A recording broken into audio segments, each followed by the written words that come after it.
É cada vez mais urgente educar as novas gerações para a cidadania. É fundamental fortalecer o interesse e o bem comum, o espaço público e a sociabilidade.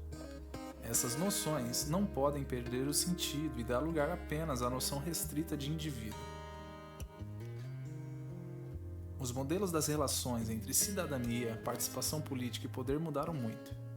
Cidadão no modelo antigo tinha pertencimento comum ao tecido coletivo, ênfase no público, unidade política, a pessoa sente-se parte constitutiva.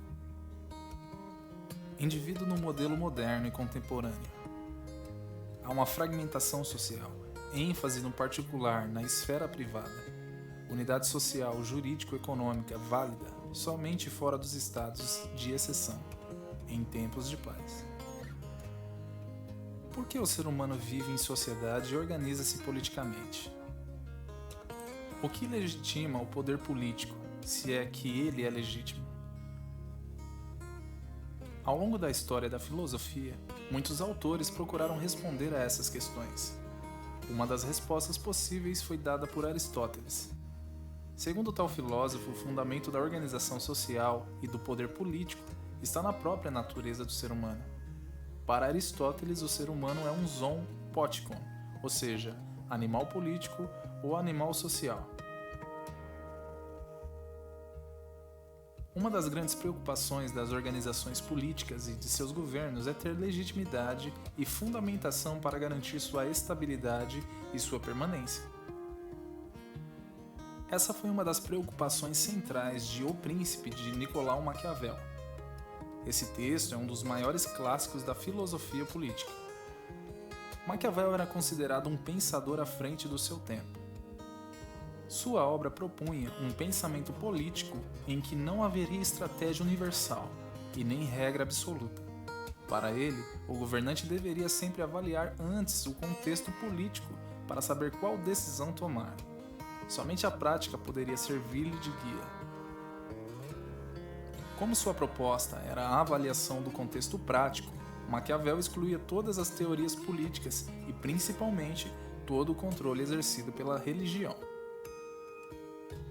Seu pensamento pode ser interpretado como bastante ousado para sua época.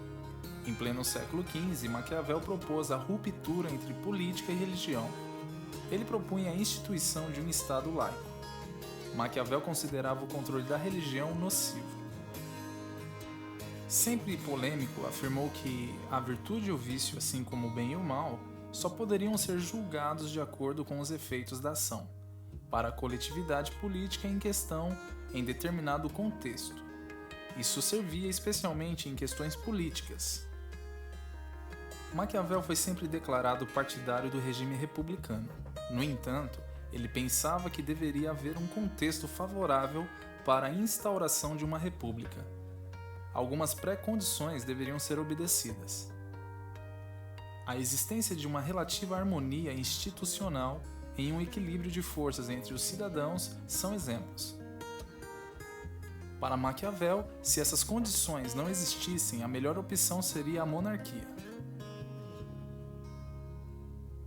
A escolha do melhor regime de governo não dependeria de convicções prévias, racionais ou ideias por parte de quem o comanda.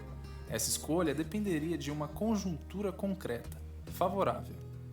Para a manutenção e ampliação de um reino, o autor considerava fundamental a composição de um exército autônomo. Maquiavel empenhou-se nessa causa. Foi ele o responsável pela instituição do exército de Florença, cidade em que vivia. De acordo com suas ideias, a possibilidade de um Estado perder seus domínios integral ou parcialmente era enorme, quando no lugar de forças próprias, contava principalmente com o apoio de mercenários ou de alianças com milícias estrangeiras.